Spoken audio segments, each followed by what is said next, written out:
Hey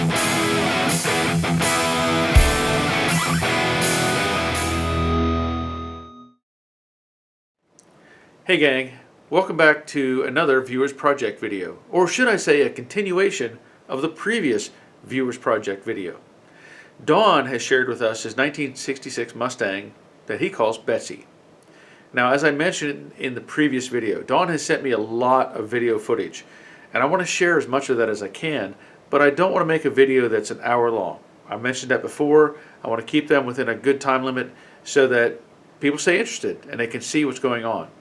So in the first segment, Don talked about the history of the car. In this segment, Don's going to walk around the car and show us flaws that were there from the factory and go over some specific things that relates to the car itself. So let's let Don continue with his story. Take it away, Don. But that's pretty minor compared to what some of y'all are doing. I mean, my dad used to do that constantly. That's how he supplemented our family income for pretty much all of my lifetime, was buy a wrecked car, fix it up and sell it. Buy another wrecked car, fix it up and sell it. Buy another wrecked car. He was meticulous at those things, and frankly, I should have paid more attention. I'm going to need those skills coming up, putting these floorboards in and stuff. But I've sat through and helped it enough. I've seen a lot of it. I've been watching Joe Daddy videos of how-tos, and welding how-tos and trying to get up to speed. So let's, I think I'll grab the camera and I'm gonna run around and just show some of the things on the body so that you get kind of an idea what I'm talking about for the fitment of the panels. Because I'm telling you, I look at the Joe Daddy videos and his work is just stellar. You're going to see how this car was built by Ford in San Jose, which I'm telling you, the way the quarter caps fit, headlight rings, and the shape of the fenders, I mean, none of that stuff matches. Okay, so one of the things I did to the car, I'm just holding my shop light here to get kind of light things from a different angle to show you. One of the things I did was I actually removed those body seams there. It was always cracking there and water wanted to get in, so I welded it up and smoothed it off and then put some filler in there and got rid of it completely. So I did that on both sides. Okay, so first off, here's the fitment across the back of the deck lid there. And you can see that's a pretty good gap. It's looking pretty good there, right? Here it is coming down the side.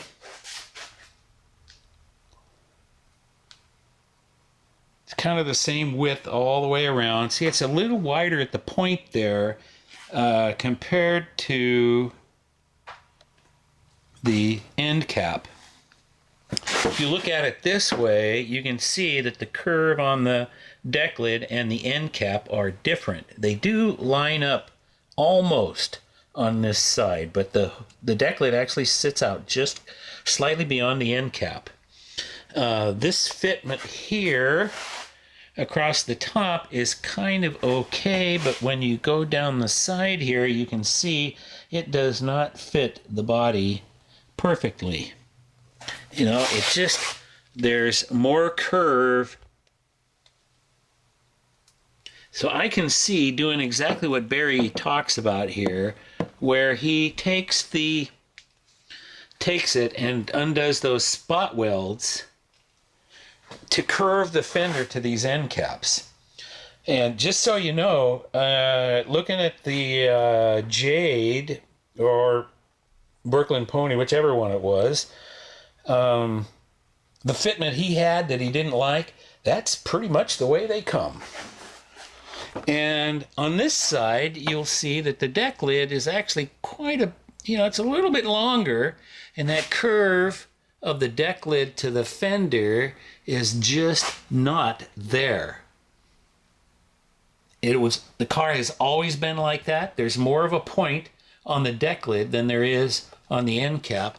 And I have the same fitment issue where the the quarter actually looks taller. It has more of a point and it looks taller. This is flush over here. See, this part is flush here. This part is flush over here, but then it comes up short there. Okay, that's the way it has always been. We come down here to the valance panel, and you can see that's the fitment.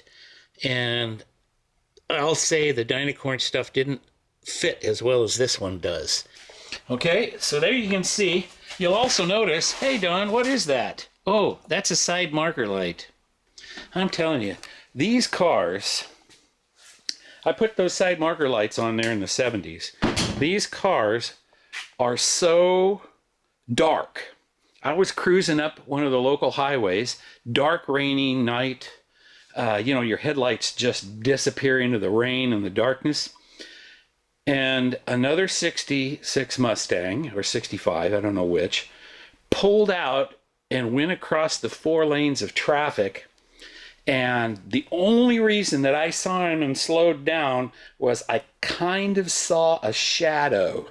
The nose of it sticks out there and the headlight kind of lights that up. That's the only thing I saw that said, hey, you're about to be in an accident.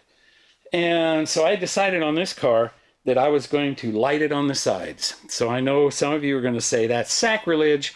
I did it back in the 70s for safety. And maybe that's the reason this car's never been wrecked. You just never know. It's too bad that you can't get tires for these. I'd like to get some really good performance tires. Before these, I think it was HR rated Nitto tires, 225 60R14s. So high performance, super sticky, really great at the track tires, but you can't buy them anymore because Nitto doesn't make them. Okay, back to the body. Another thing I did to this car, if you look right here, this corner right here, especially when you're drag racing, this is the corner that always cracks. I don't know if I can see this with the light off. Yeah, I can. Okay. So right here, it cracks coming back this way. What I ended up doing was I made a plate. When I painted the car the last time, I made a plate that is under here, and it's welded in to reinforce this part. And then this is welded up, and as you can see, I ground a radius in it. And it has survived for 30 years without cracking, and that includes drag racing and all kinds of stuff. You know, it's been 100 and some thousand miles, and still no crack. Okay, let's see, what else do I have to do here? Oh, here's a shot of the way the door glass fits, the way the moldings fit. This is the way it's always been. It's a really good fit. The door gap. If we go down the door gap here, let me just kind of do it down here like this, and you can see how that fits, and across the back bottom of the door. That is not bad. You know, it's bigger than what people like to see nowadays, but very parallel. The front, different story. It's got this sort of weird way that the gap opens up between the fender and the door. So either the door is straighter and the fender has more of a curve, or one of them's wrong, and that should be. But I was noticing on Barry's 68 there that he had that same problem he was working on to try to get that fitment to lay in here right across the fenders and stuff. But you'll see that factory fender and that cowl line up pretty well. Okay, going down the side here, this gap, let me get my light in a better spot. I need it in a better spot, like down here on the floor or something. You can see it gets a little wide. There's a run right there, so it kind of makes it look wider than it is. Yep, I painted it, so I'm the one that put that run there. and all these years later, and there's my little spot of bubbling. So that's a patch I'm going to have to do. But you'll also notice, I wanted to talk about this. If you look at it this way, you'll see it's a little misshaped right there. Let me open this door. Okay, this is a sleeve that fits over this pin, and that sleeve is supposed to roll. What happens is this pin freezes up, it starts sliding this arm instead of rolling the pin. So then a groove wears in the pin, it wears the bumps in the arm, and eventually it will jump off this arm, and you can see right there on the door. See right there on the door?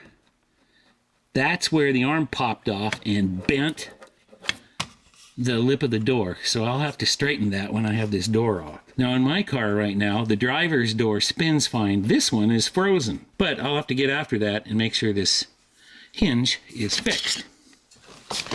Another thing I have to do, oh by the way, this is original weather stripping. Starting to show its age. But we're talking 50 years old. Now this gasket here has been replaced. But that one on the bottom of the door is original. That's an original door panel. This pad here on the armrest has been replaced, but this is original. The handles are original. The glass is all original. I took off the original door lock knobs though, because they were too easy to get a coat hanger on and break into the car. So I changed those, and hey, it's not stocky. I'll just have to live with it, eh? One of my clips down here at the bottom of this fender, something's happened down here at the fender, and it's not being held in place properly right here. You can see how the molding doesn't fit, and the back of this fender is tucked in. Yeah, something's happened there. So this lower bolt here, something, I know Barry talks about that. Keep all that mud out of there so it can dry out and not rust. See, you notice the driver's door hinge. Yep, it did the same darn thing right there. See, this has the same gap problem that the passenger door there, but the fitment to the cowl is exactly like the passenger side.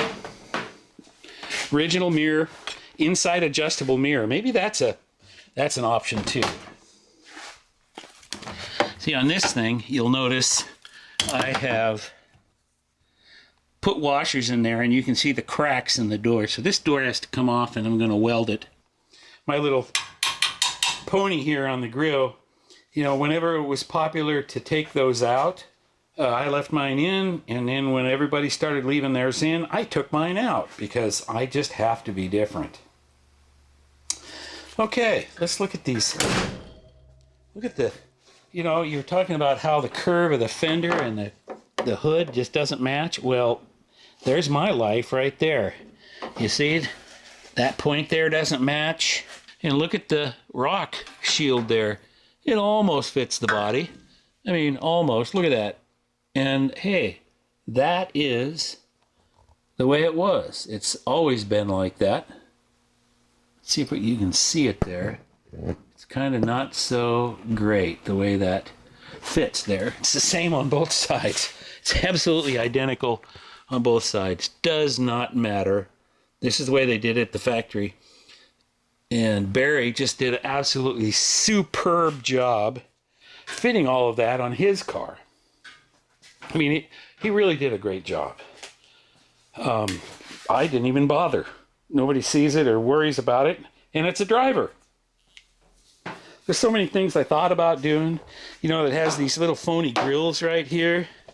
You know, right here they have this sort of phony grills. I always wanted to like cut that out and light those.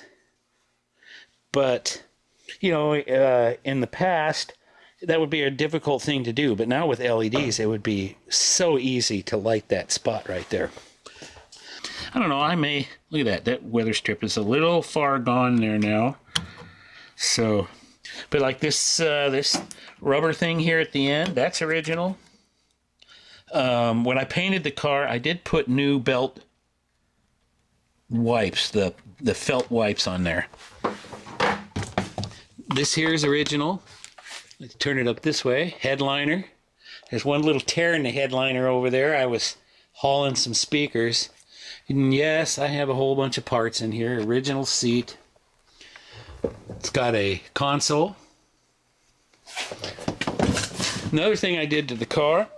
Oh, back when I put the motor in there, the V8, I decided I wanted mechanical gauges, but rather than just hang one under the dash, what I ended up doing was putting Stuart Warner Stage 3s right there in the dash with the original fuel gauge right there. 140 speedo, that came out of that GT. And then over here, I have a Stuart Warner Stage 3 temperature gauge. And then the amp gauge, which has never worked since I've owned the car, and I don't really care. I had to rebuild this clock movement maybe, let's see, I did it twice. The first time I did it, and I went ahead and ran the clock, and what happens is the contact points for winding the clock will begin to arc and wear out. The current tries to flow through the jewels inside the clock, and it just eats it alive. So the last time I fixed it, I just never hooked the power up to it because I knew it would just only last a while and burn itself up. So that is actually an original working clock in there, but I don't have it working to save its life. But of course, nowadays, hey, they have it, we have it so good now because you can just buy a quartz movement for that and put it in, and it looks absolutely factory.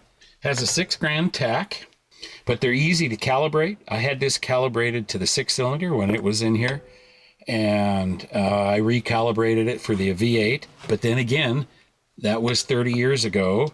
Obviously, I'm going to have to get after it. Okay, original radio. And I replaced the Mustang on the glove box, oh gosh, back in the 70s, with a 69 Cobra 428 Fairlane emblem and badge, just so that people that don't know get in the car and say, oh my gosh, this is a Cobra Mustang. Yeah. Oh well, whatever. I was young and it was cool. I took my 3-speed knob and chucked it up in the lathe and turned a little hole in it. And that's actually a Toyota Celica shift pattern. Fits right in there and is the same shift pattern as the T5. So I needed to do that or the wife wouldn't be able to find a gear. Like I said, lots of information there. Some cool stuff he's done to the car over the years. The rally pack, the speedometer, adding gauges, different stuff like that. He talked about adding side marker lights. I had never seen a car, a 65 or 6, with even added on side marker lights. So that was interesting. And I like the way he talked about the car and the life that he shared with it. So there will be another part to this, and I'll get that in the mix, and it'll be ready to go next Sunday. So stay tuned for that.